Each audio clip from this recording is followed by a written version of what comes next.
Good evening. Welcome to our quick little ICORE International Revolver Championship 2026 wrap-up show. I've got the final results fresh from the synced tablets in front of me, and we'll go through those real quick and show some highlights where I got him.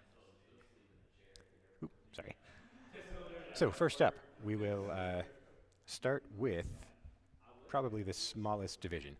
That is limited 6. We had 7 competitors. In those of the 7 competitors, Luigi Lee was the winner. You may know him on Instagram under the Lil Bunny Fufu handle. He's been shooting a bunch of Revolver lately. It's good to see that happening. In this case, he was first place with a score of 533.56 seconds over David Williams in second with 608.66.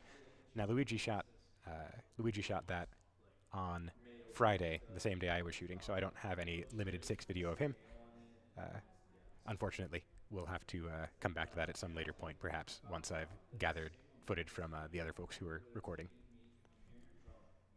Let's see, who's next smallest? That's probably going to be Classic. So your repeat Steel Challenge champion, Thomas Howard, took the win there. He was on a time of 526.86 seconds over Nathan Oxendale at 603.06 and Bill Thorpe at 619.60. So now Bill shot again. He was on the same squad as me on the the Friday shooting. It was a tough day for him. Gun not quite pointing where he wanted it to point. Bullets not quite going where I wanted them to go. We will again hopefully get some footage of that. We had JD Tippett, the ICORE media and membership director, was kind of following us around with an Insta360 on a stick. I need to get some footage out of him, and we will make sure we get that up as we have the time to. My division of choice, Big Six, was the next biggest with 19 competitors. Alexander Bakken took the win there with a time of 423.09 seconds. Matt Griffin was second at 460.26, and Sean Koopman was third at 495.45. Now, if you know me, you might be surprised to find my name not on that list. You find me a little bit further down at fifth for a reason that I will show you momentarily. I gotta go find the clip here in my list of footage. Let's see where that have been.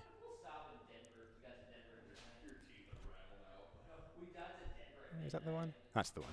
Okay, so we'll take a quick look at this one. So here we are. It's a rainy day.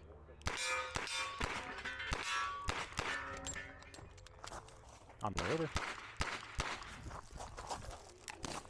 And that's a squib. Now, if you know the Jay Slater lore, you might remember that once upon a time at 2024 Nationals, USPSA Nationals, I shot a squib out of a gun.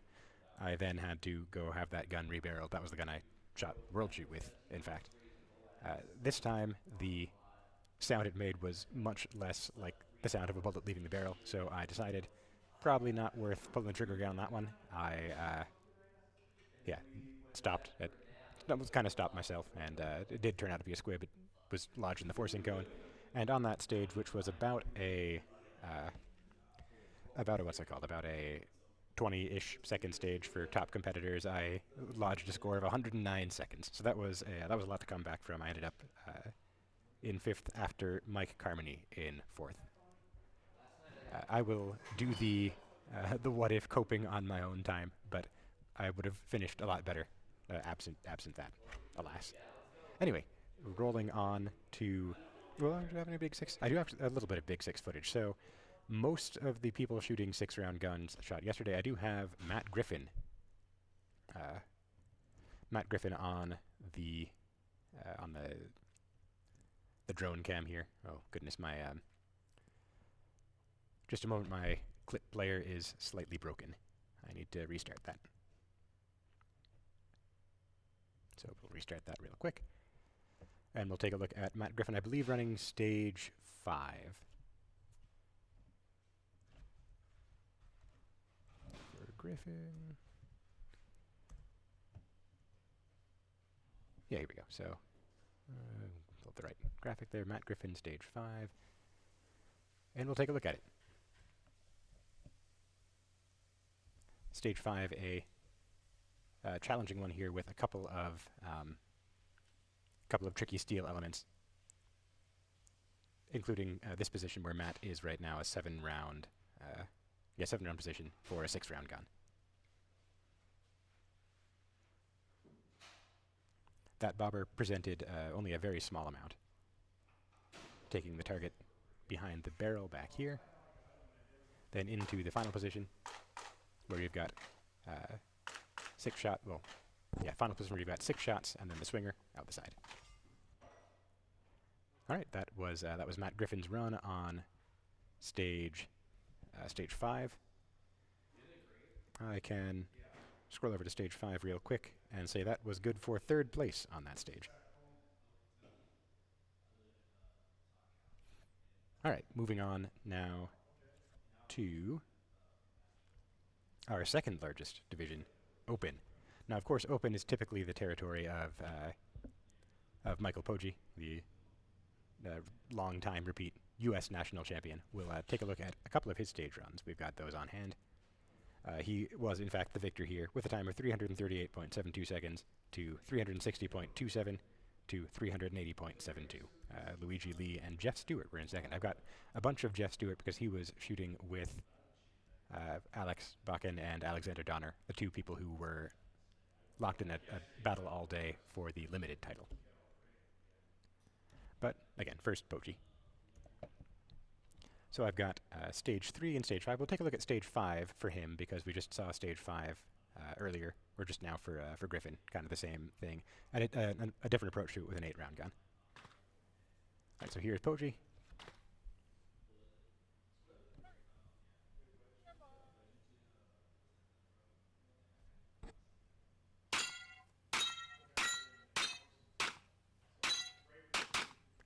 Now that's a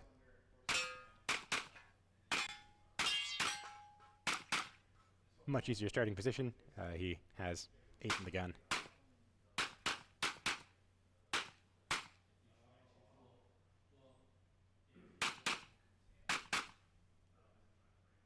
And he kept the gun up, but was happy with the results.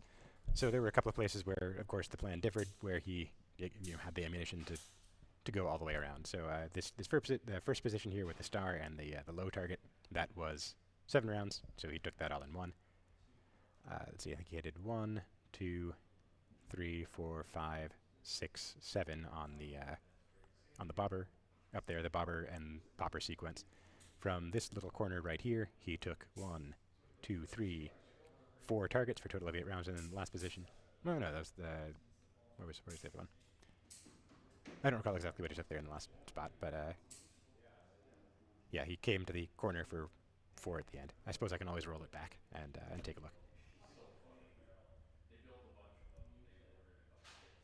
All right, so backing up. We've got to back up a little more. Not too much.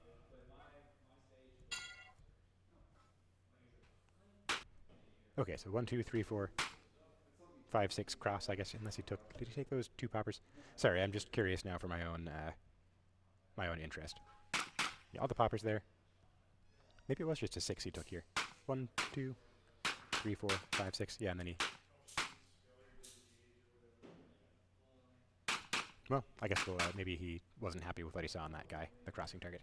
Regardless, that was Poggi on stage 5. We'll take a look now at stage 3, which is the X-ring bonus stage. This match, that's a classic ICORE tradition where it's minus 1 second off your final time, so a 1 second bonus per X-ring you hit. On those stages in ICORE, you've got black rings to show you the aim point.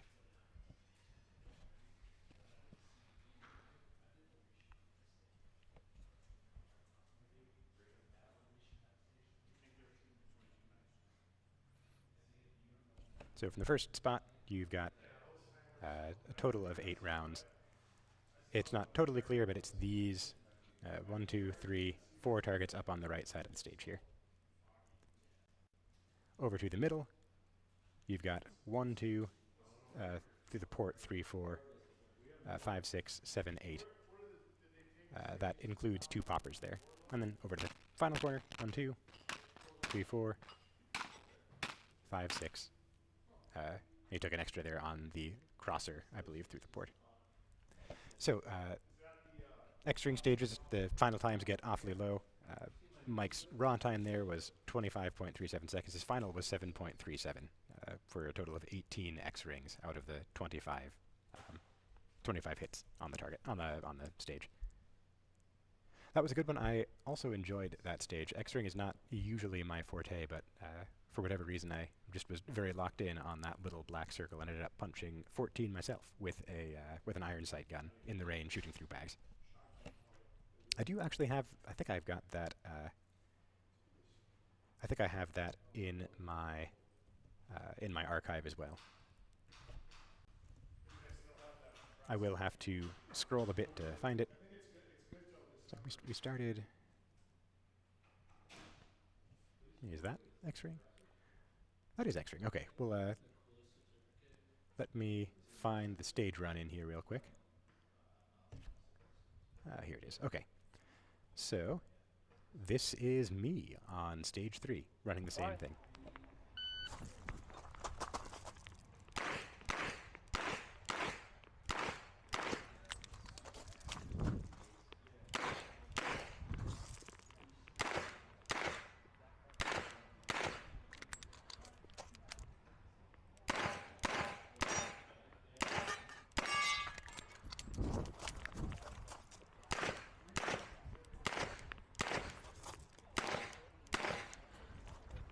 That kind of gives you some idea of the conditions we were facing during that segment of the match, and what it was like to shoot with the on the Friday day, the Friday all-day schedule.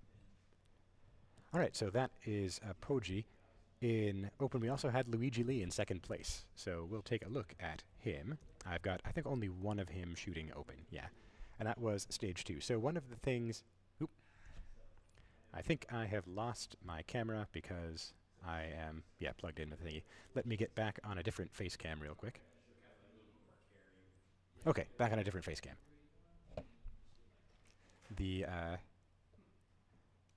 So to fit 18 stages into a 10 bay stage, or 10 bay club rather, we had to be fairly inventive with the doubling up, and I think the match director Craig Seymour did a very good job at that, not just making kind of a boring second stage, like a little single box sort of thing. There were many of them had kind of an entire second stage built into the first stage. So on this one, unfortunately, the outer stage got tossed, but you can see. You can't see because I haven't set it up for you to do that. On the left side of the stage here, this shooting area is from the other half of the stage, the other stage on the bay. And the one where Luigi's standing is the second stage on that bay. So some targets got laid down. You see behind the soft cover here, there were 4 steel that you took from the back. These 4 steel weren't part of the front stage, and then the paper were generally shared. There were a couple up front as well.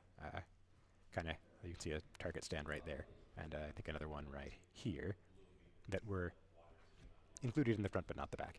So on this one, though, you've got a total of 5 paper up the side, including that stack. That hider, again, was only on the other stage.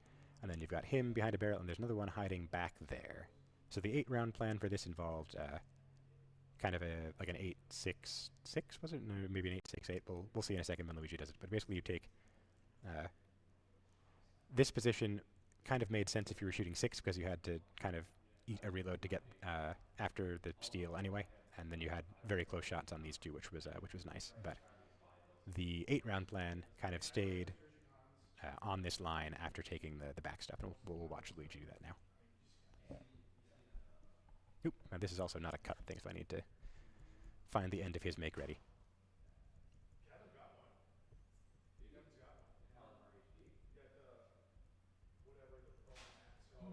There he goes, holstered up.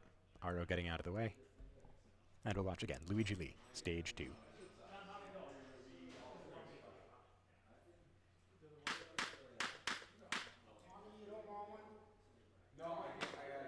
Takes the back corner. That guy, I believe that one, and then this one for his 8-pack. Then he's got 6 to close out the stage. A very good run on that. here. That was stage 3? Stage 2? Yes, that was stage 2. That was a second place finish, about a second and a half behind Poji's time. Lastly, in third, we had Jeff Stewart. I've got a ton of Jeff because he was on a squad I was following a lot for other reasons. Stewart. Let's take a look at his run on one of the big difference maker stages of the match, that being stage 17.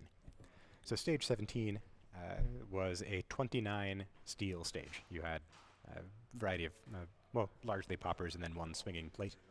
Let's jump into playout mode real quick and we'll take a look at that. So here's Jeff getting ready on stage 17. Arrows up. And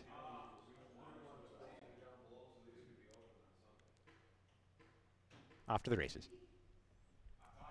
There were an awful lot of ways to do this stage. We'll come back to that in a second after we finish Jeff's run. So he first goes up and to the right. He's going to take these 2 poppers next. Then these 3 back for the 6-pack here in the corner.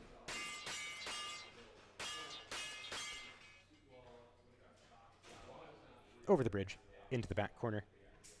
There are also 2 poppers behind these barrels you can't see. You'll see that in a moment when Jeff comes to this next port. Alright, reload to the next port. You've got 2 behind these 2 barrels. He's got those and he's up into the final array, featuring the swinging plate. Mini and activator. And he gets it on the 3rd shot. So we'll pause his video here and take a look at, well, maybe we'll go back to the beginning since we can see more of it there. So with the targets up, there were a couple of places you could see other things.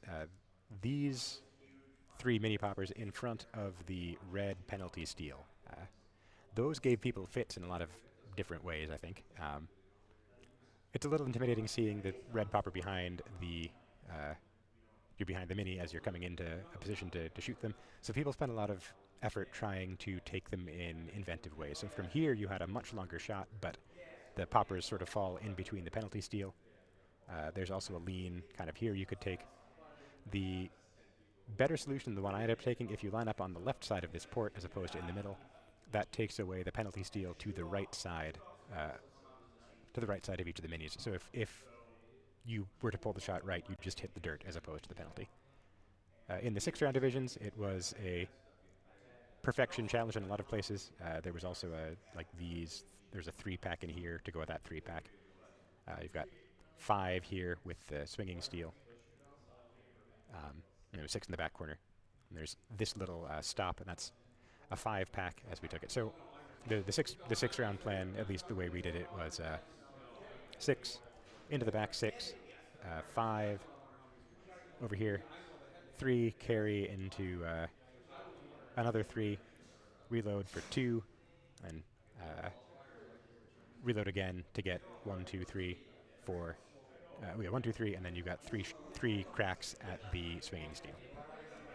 All right, so Jeff, again, 20 seconds back from Luigi and about 40 seconds back from Poji. And that brings us to our final division and the largest at 37 competitors. In a fight where the kind of newcomer to the top level of Revolver competition, Alexander Donner, put up a very stiff fight. Alex Bakken nevertheless came away with the win with a time of 352.62 seconds against 367.43. I've got, again, tons of both of them. Let's take a look actually at what I do have, and we'll see if there are any stages of interest. I did so on Instagram, and eventually we'll put it up on YouTube and Rumble. I did a little stage comparison of Bakken and Donner on stage 16, so we'll defer that. And we'll take a look instead at maybe at stage 10. I think this one was one where Donner got the better of Bakken, but this one was at the front of another stage. I think I might have a couple of runs on stage 9 in the archive we'll come back and look at, but this is stage 10, the second one on Bay 5. We'll take a look at Bakken's run first.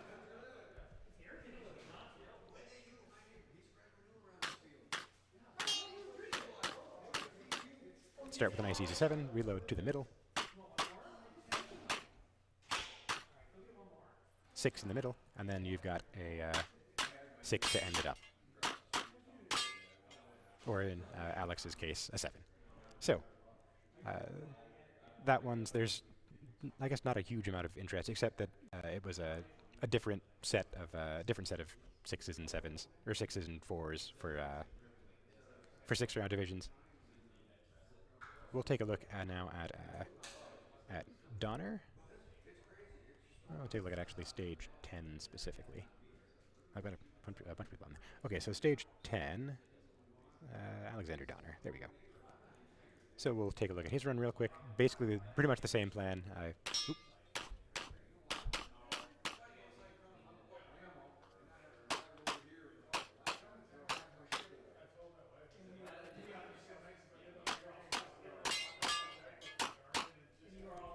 Donner very quick on the 2 poppers at the end there, and I believe that, along with the quick shooting at the beginning, earned him the win on that stage. Let me see if, while we're looking at this stage, we'll take another look at one of the stage 9. We'll go down stage 9. I got a couple. So we're going to look at Caleb Klein. Unfortunately, here this was a 3 per paper stage, and I think Caleb shot 2 on everything. So that's not the greatest example, perhaps not the greatest stage run for him, sadly, but does show you kind of the shape of things. So at the front of this stage is the shooting area for that stage 10 we just saw. Basically, everything that you can see from the back area is in play. So these guys, those 2 poppers, that paper, that one, and then there was a double stack here in stage 10 that was taken down. This was a big, like a marathon of a stage. Yep. Marathon of a stage. A lot of distant shooting, separated by close range stuff. Very big throttle control speed change challenge.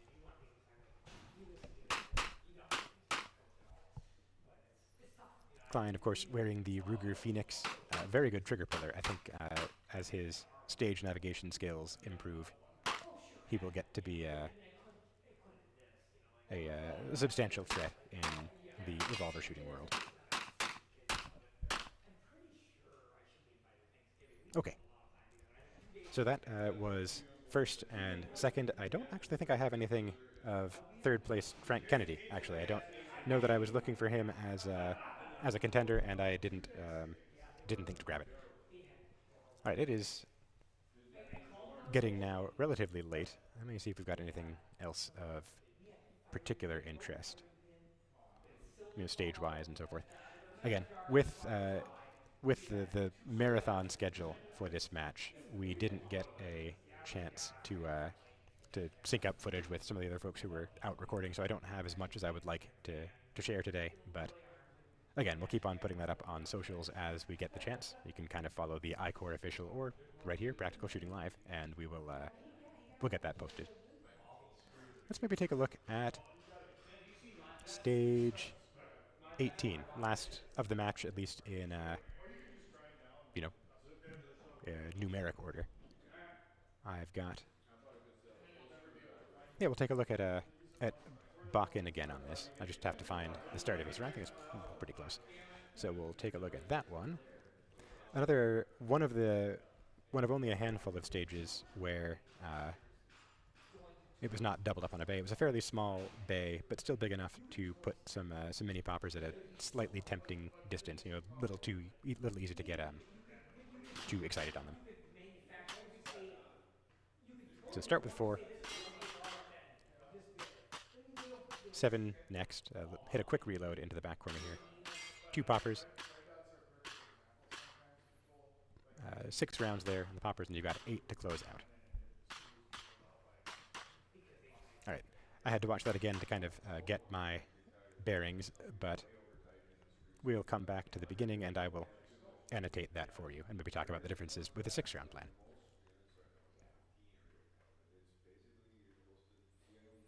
All right, so starting on this fellow across there, there's a popper back behind that barrel and a target in the corner there. You've got 2 targets up here. Now, this one's fairly straightforward. You've got these 2 poppers, this paper and this paper. The rest go away. Now, driving into the corner, you've got that guy, this one, and that one. The brief interruption there. Match Director Craig Seymour came by to pick up the the scores tablet. So I think final scores will be posted shortly if you want to take a look on Practice Score Competitor. Yeah, it was a good match. It was a long one and a fairly high round count one. There was some question about people having enough ammunition to finish it, which was a bit of a surprise to them. The classifier match before the main match was 60 rounds, and that would have been a much more comfortable finish were it not for that.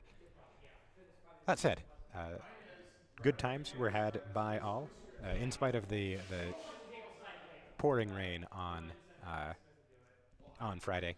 Still a fun one to shoot. I think the host did a great job. The match generally went pretty smoothly, and it's good IRC in the books. Next year's 35th anniversary IRC is going to be something pretty special. So if you like revolvers, you should keep an eye on ICORE's news and maybe come join us in 2027. That's all I've got for you for the live wrap-up show. Thanks for watching. Thanks for following along. I do hope to have live coverage of tomorrow's shoot-off.